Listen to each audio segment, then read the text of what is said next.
Good morning, good day, good afternoon, good evening, good night, wherever you are, and welcome back to Achampnator Reads.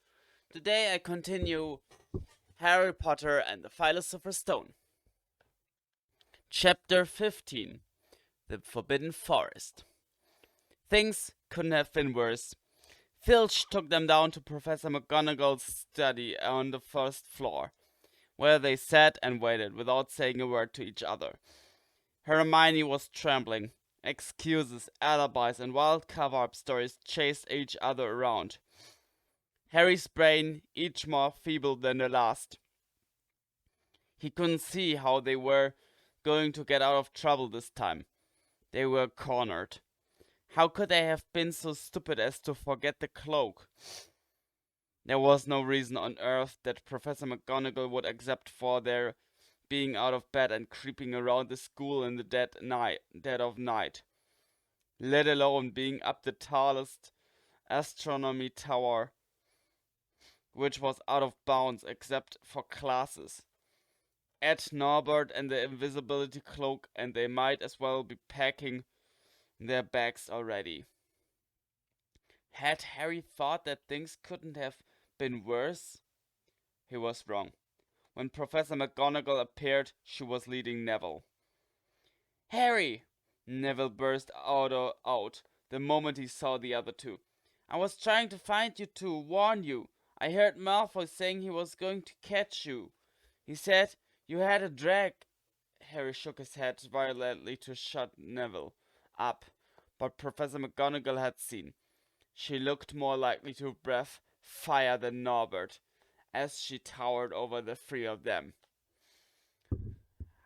"I would never have believed it of any of you. Mr. Filch says you are up the astronomy tower. It's 1 o'clock in the morning. Explain yourselves." It was the first time Hermione had ever failed to answer a teacher's question. She was staring at her slippers, as still as a statue. "I think I've got a good idea of what's been going on," said Professor McGonagall. "It doesn't take a genius to work it out. You fed Draco Malfoy some cock and bull story about a dragon, trying to get him out of bed and into trouble. I've already caught him. I suppose you think it's funny that Longbottom here heard the story and believed it too?" Harry caught Neville's eye and tried to tell him without words that this wasn't true, because Neville was looking stunned and hurt. Poor blundering Neville. Harry knew what it must have cost him to try and find them in the dark to warn them. "I'm disgusted," said Professor McGonagall. "4 students out of bed in one night. I've never heard of such a thing before. You, Miss Granger, I thought you had more sense. As for you, Mr. Potter, I thought Gryffindor meant more to you than this. All the 3 of you will receive detentions. Yes, you too, Mr. Longbottom. Nothing gives you the right to walk around school at night, especially these days. It's very dangerous, and 50 points will be taken from Gryffindor." 50? Harry gasped. They would lose the lead he'd won in the last Quidditch match. 50 points each, said Professor McGonagall, breathing heavily through her long pointed nose. "Professor, please!" "You can't." You can't. Don't tell me what I can and can't do, Potter. Now, get back to bed, all of you. I've never been more ashamed of Gryffindor students. 150 points lost. That put Gryffindor in last place in one night. They'd ruined any chance Gryffindor had for the House Cup. Harry felt as though the bottom had dropped out of his stomach. How could they ever make up for this? Harry didn't sleep all night. They could hear Neville sobbing into his pillow for what seemed like hours. Harry couldn't think of anything to say to comfort him. He knew Neville, like himself, was dreading the dawn.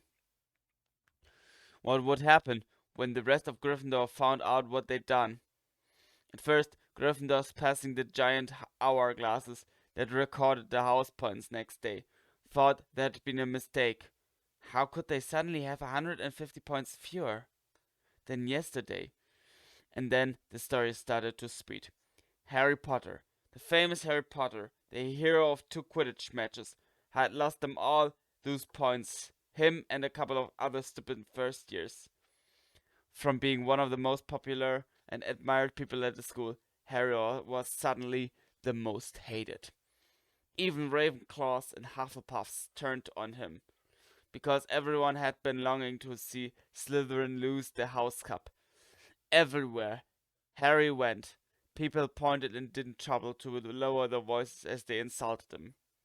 Slytherins, on the other hand, clapped as he walked past them, whistling and cheering. Thanks, Potter! We owe you one!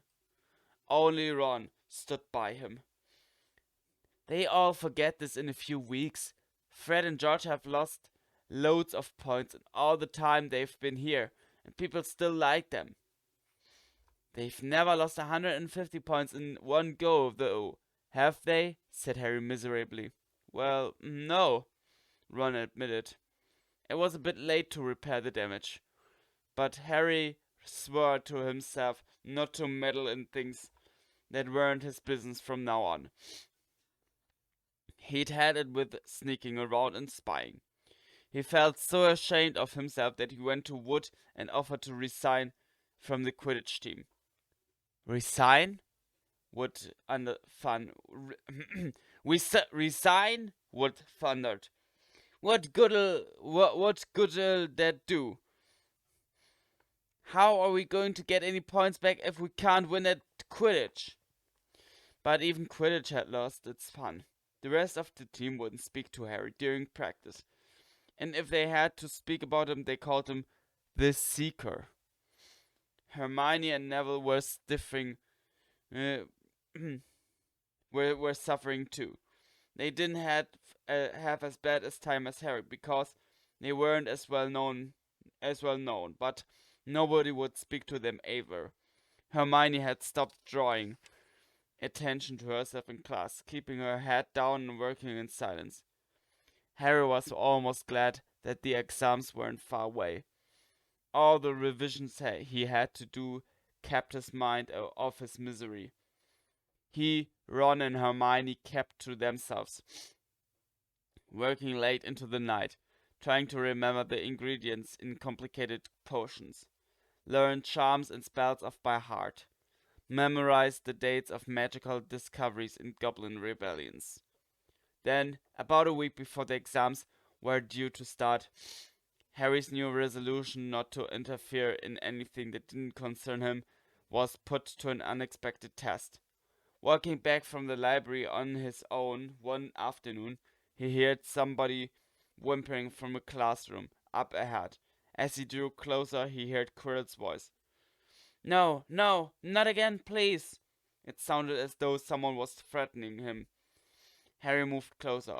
All right, he heard Quirrell sob. Next second, Quirrell came hurrying out of the classroom, straightening his turban. He was pale and looked as though he was about to cry.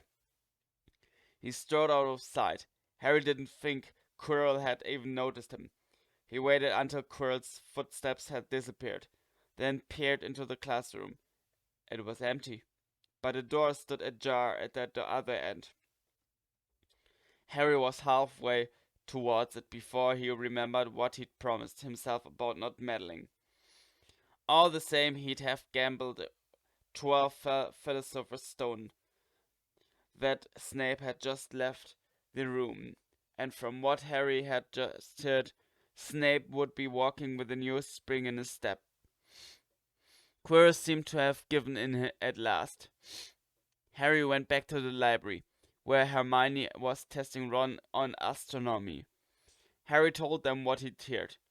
Snape's done it then, said Ron. If Quirrell's told him how to break his anti-dark force spell. There's still Fluffy though, said Hermione. Maybe Snape's found out how to get past him without asking Hagrid, said Ron. looking up at the thousands of books surrounding them. I bet there's a book somewhere in here telling you how to get past the giant three-headed dog. So, what do we do, Harry? The light of adventure was kindling again in Ron's eyes, but Hermione answered before Harry could. Go to Dumbledore. That's what we should have done ages ago. If we try anything ourselves, we'll be thrown out for sure. But we've got no proof, said Harry. Quirrell's too scared to back us up. Snape's only got to say he doesn't know how the troll got in at Halloween, and that he was nowhere near the third floor. Who do you think they'll believe? Him or us? It's not exactly a secret we hate him. Dumbledore'll think we made it up to get him sacked. Filch wouldn't help us if his life depended on it. He's too friendly with Snape, and the more students get thrown out, the better he'll think. And don't forget, we're not supposed to know about the stone or Fluffy. That'll take a lot of explaining. Hermione looked convinced, but Ron didn't. If we just do a bit of poking around. No, said Harry flatly. We've done enough poking around. He pulled a map of Jupiter towards him and started to learn the names of its moons. The following morning, notes were delivered to Harry, Hermione, and Neville at the breakfast table. They were all the same. Your detention will take place at 11 o'clock tonight. Meet Mr. Filch in the entrance hall. Professor M. McGonagall.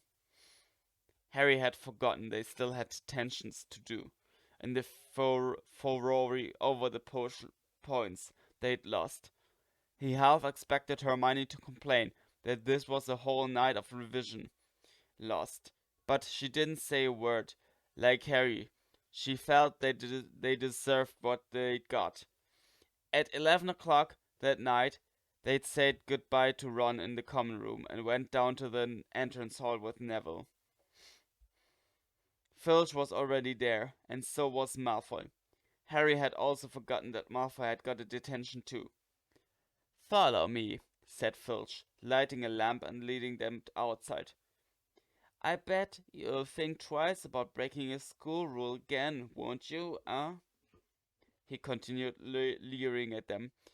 Oh yes, hard work and pain are the best teachers, if you ask me. It's just a pity they let the old punishments die out.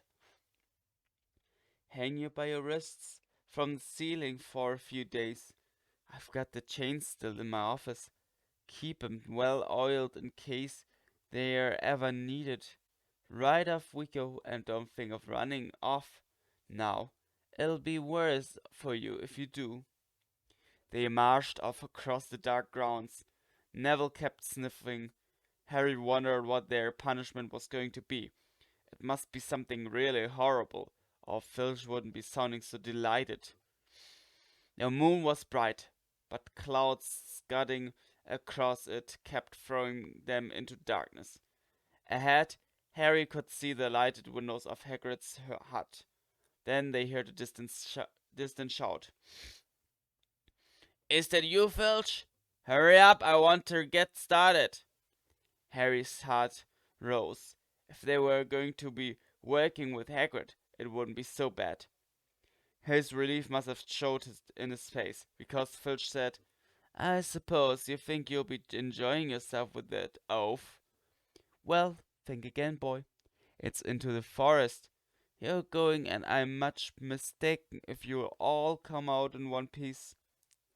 At this, Neville let out a little moan, and Malfoy stopped dead in his tracks. The forest? He repeated, and he didn't sound quite as cool as usual.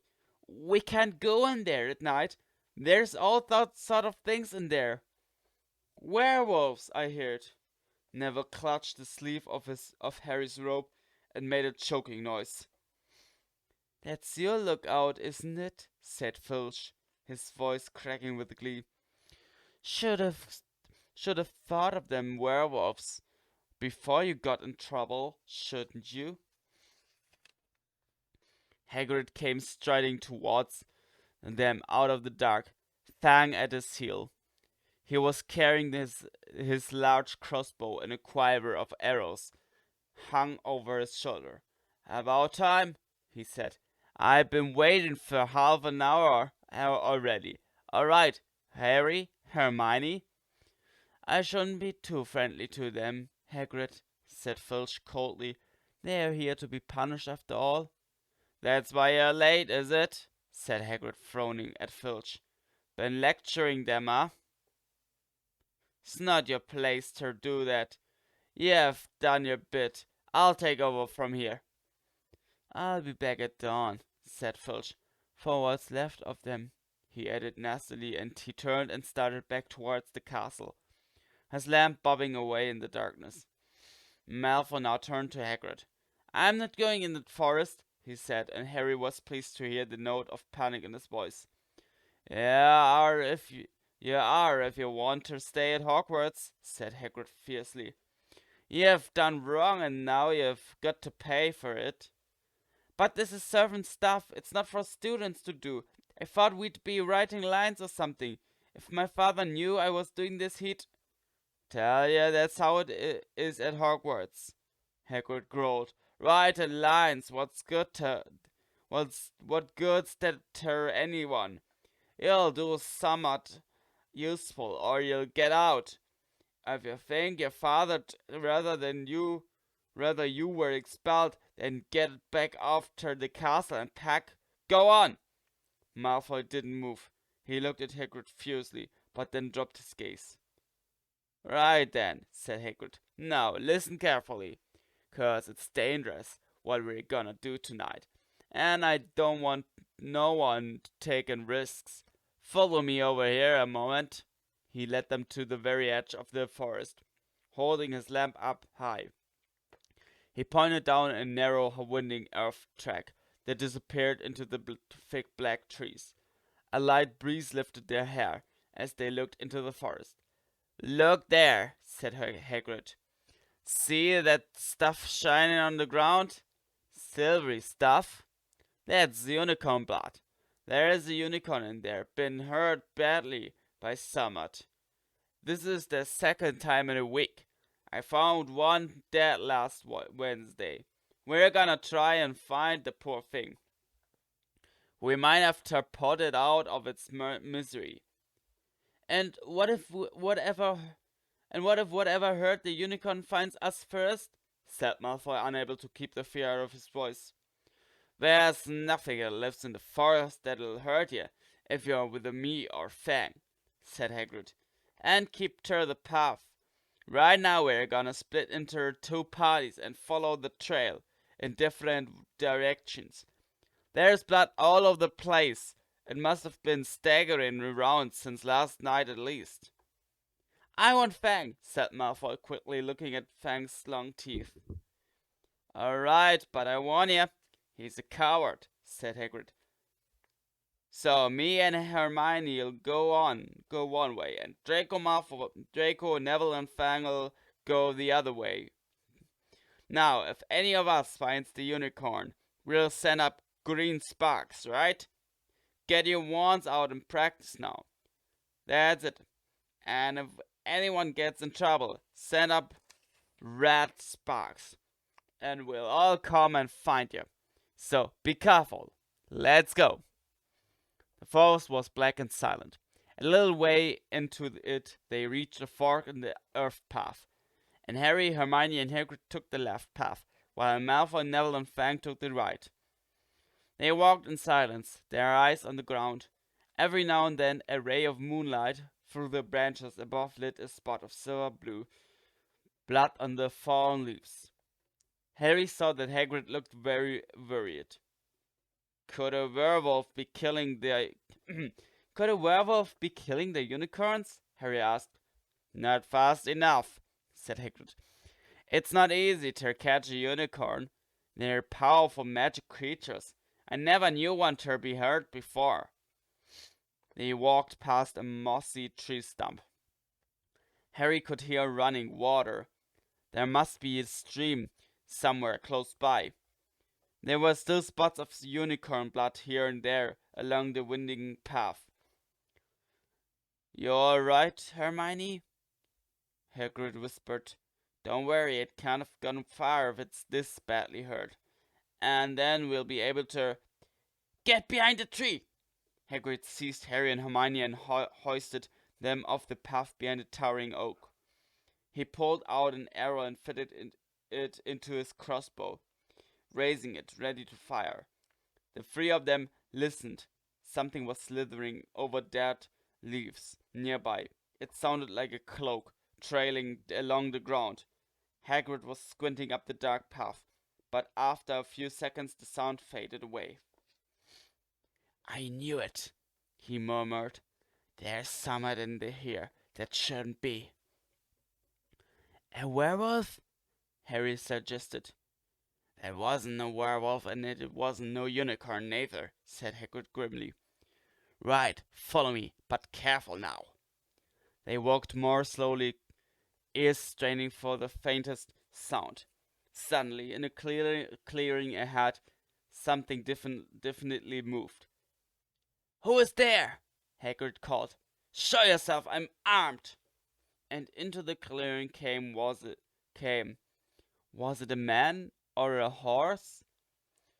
To the waist a man with red hair and beard, but below that was a horse's gleaming chest, nut body, with a long reddish tail. Harry and Hermione's jaws dropped. "Oh, it's you, Ronan," said Hagrid in relief. "How are you?" He walked forward and shook the centaur's hand. "Good evening to you, Hagrid," said Ronan. He had a deep, sorrowful voice. "Are you going to shoot me?" "Can't be too careful, Ronan," said Hagrid, patting his crossbow. "There's somewhat bad loose in this forest.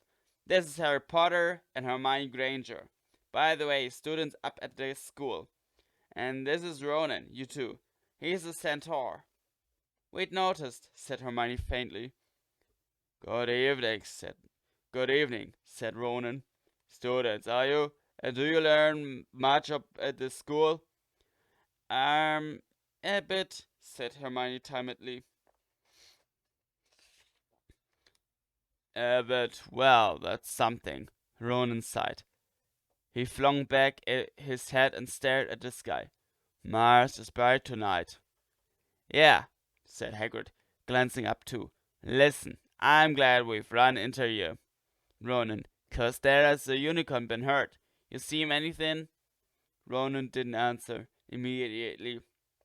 He stared unblinkingly upwards, then sighed again. "Always the innocent are the first victims," he said. "So it has been for ages past. So it is now." "Yeah," said Hagrid. "But have you seen anything, Ronan? Anything unusual?" "Mars is bright tonight," Ronan repeated, while Hagrid watched him impatiently. "Unusually bright." "Yeah, but I was meaning anything unusual a bit nearer home," said Hagrid. "So you haven't noticed anything strange?" Yet again, Ronan took a while to answer. At last he said, "The forest hides many secrets." A movement in the trees behind Ronan made Hagrid raise his bow again. But it was only a second centaur, black-haired and bodied and wilder looking than Ronan. "Hello, hello, Bane," said Hagrid. "All right." "Good evening, Hagrid. I hope you are well." "Well enough. Look, I've just been asking Ronan, you seen anything odd in here lately? Only there's a unicorn been injured.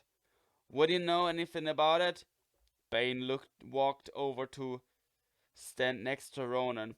He looked skywards. "Mars is bright tonight," he said simply. "We've heard," said Hagrid grumpily. "Well, if either of you do see anything, let me know, won't ye? We'll be off then." Harry and Hermione followed him out of the clearing. staring over their shoulders at Ronan and Bane until the trees blocked their view. Never, said Hagrid irritably. Try and get a straight answer out of a centaur. Ruddy stargazers, not interested in anything closer than the moon. Are there many of them in here? Asked Hermione. Oh, a fair few. Keep themselves to themselves, mostly. But they're good enough about turning up if ever I want a word. They're deep-minded centaurs. They know things. Just don't let on much. Do you think that was the centaur we heard earlier? Said Harry. That sound like hoofs to you? Nah, if you ask me, that was what's been killing the unicorns. Never heard anything like it before. They walked on through the dense, dark trees. Harry kept looking nervously over his shoulder. He had the nasty feeling they were being watched. He was very glad they had Hagrid and his crossbow with them. They had just passed a bend in the path when Hermione grabbed Hagrid's arm. Hagrid, look! Red sparks, the others are in trouble. You two wait here, Hagrid shouted. Stay on the path, I'll come back for you. They heard him crashing away through the undergrowth and stood looking at each other, very scared, until they couldn't hear anything but the rustling of leaves around them. You don't think they've been hurt, do you? Whispered Hermione. I don't care if Malfoy has been, but if something's got Neville, it's our fault. He's here in the first place. The minutes dragged by. Their ears seemed sharper than usual. Harry seemed to be picking up every sigh of the wind, every cracking twig. What was going on? Where were the others? At last, a great crunching noise announced Hagrid's return. Malfoy, Neville, and Fang were with him. Hagrid was fumbling. Malfoy, it seemed, had sneaked up behind Neville and grabbed him for a joke. Neville had panicked and sent up the sparks. We'll be lucky to catch anything now with the racket you two were making. Right, we're changing groups. Neville, you stay with me and Hermione. Harry, you go with Fang and this idiot. I'm sorry. Hagrid added. I'm sorry. Hagrid added in a whisper to Harry. But he'll have a harder time frightening you, and we've got to get this done. So Harry set off into the heart of the forest with Malfoy and Fang. They walked for nearly half an hour, deeper and deeper into the forest, until the path became almost impossible to follow. Because the trees were so thick, Harry thought the blood seemed to be getting thicker. There were splashes on the roots of a tree, as though the poor creature had been thrashing around in pain. Close by, Harry could see a clearing ahead, through the tangled branches of an ancient oak. Look, he murmured, holding out his arm to stop Malfoy. Something bright was gleaming on the ground. They inched closer. It was the unicorn, all right, and was dead. Harry had never seen anything so beautiful and sad. Its long, slender legs were stuck out of odd angles where it had fallen, and its mane was spread pearly white on the dark leaves. Harry had taken one step towards it when a slithering sound made him freeze. Where he stood, a bush on the edge of the clearing quivered. Then, out of the shadows, a hooded figure came crawling across the ground, like some stalking beast. Harry, Malfoy, and Fang stood transfixed. The cloaked figure reached the unicorn. It lowered its head over the wound on the animal's side and began to drink its blood. Ah! Malfoy let out a terrible scream and bolted. So did Fang. The hooded figure raised its head and looked right at Harry. Unicorn blood was dribbling down its front, It got to its feet, and came swiftly towards him. He couldn't move for fear. Then a pain pierced his head, like he'd never felt before. It was as though his skull was on fire. Half blinded, he staggered backwards.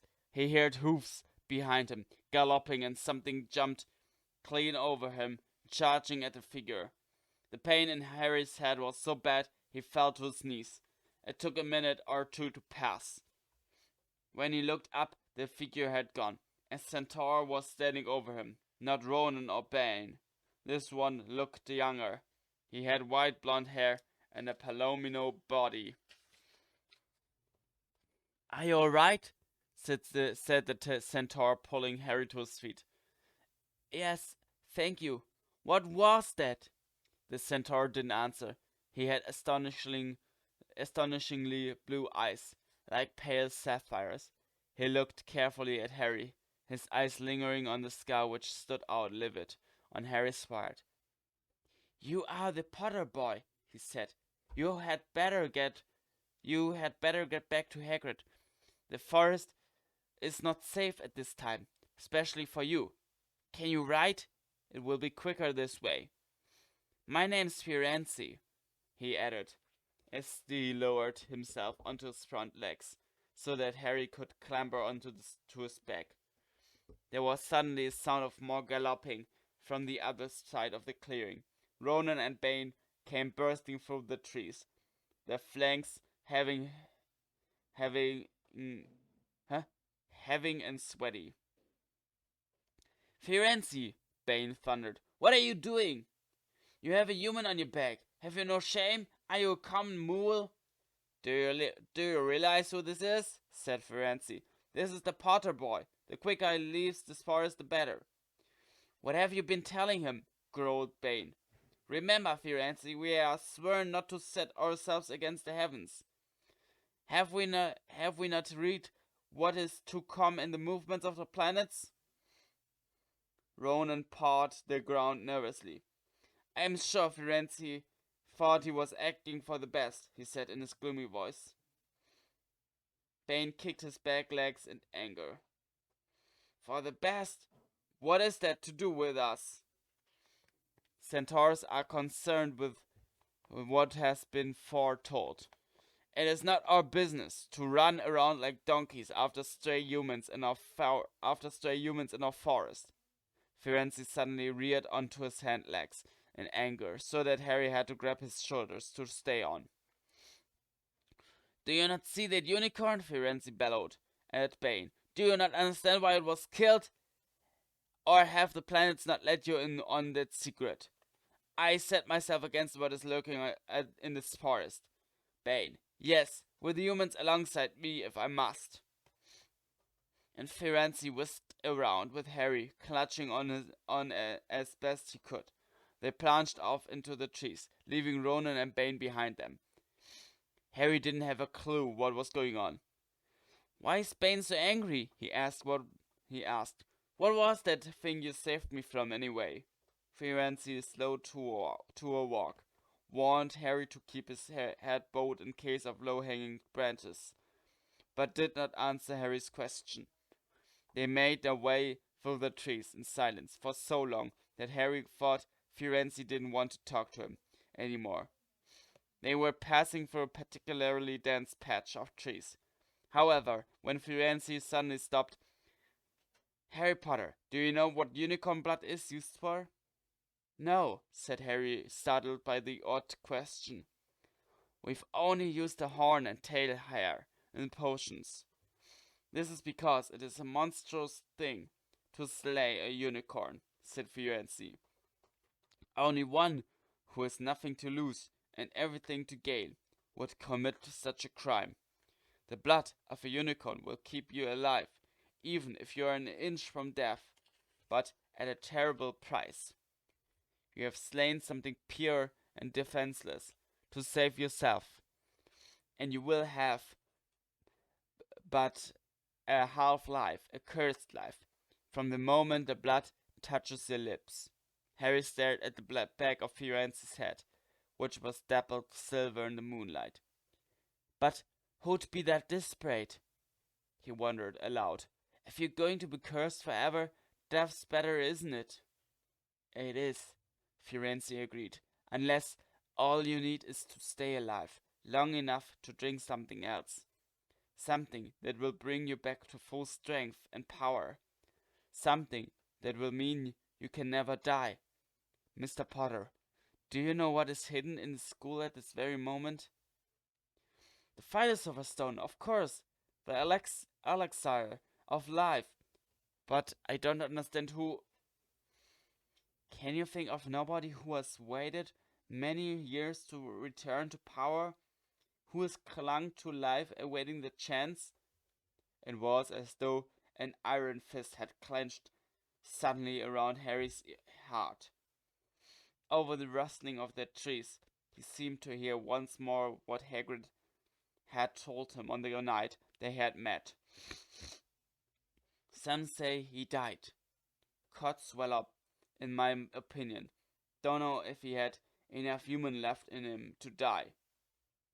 Do you mean? Harry croaked. That was Harry, are you alright? Hermione was running towards them down the path, Hagrid puffing along behind her.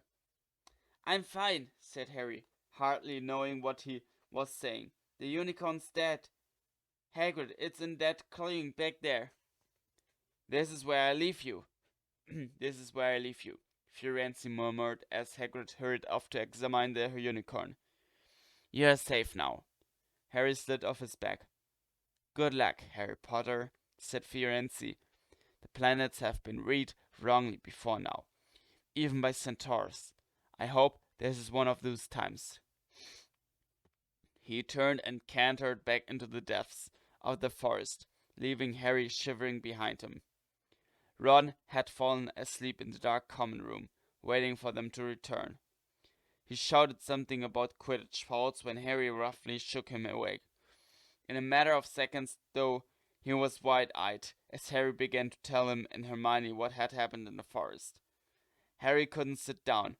He paced up and down in front of the fire. He was still shaking. Snape wants the stone for Voldemort, and Voldemort's waiting in the forest. And all this time, we thought Snape just wanted to get rich. Stop saying the name, said Ron, in a terrified whisper, as if he thought Voldemort could hear them. Harry wasn't listening. Firenze saved me, but he shouldn't have done. Bane was furious. He was talking about interfering with what the planets say is going to happen. They must show that Voldemort's coming back. Bane thinks Firenze should have let Voldemort kill me. I suppose that's written in the stars as well. Will you stop saying the name? Ron hissed. So all I've got to wait for now is Snape to steal the stone. Harry went on feverishly. When Voldemort will be able to come and finish me off, well, I suppose Bane'll be happy. Hermione looked very frightened, but she had a word of comfort. Harry, everyone says Dumbledore is the only one you know who was ever afraid of.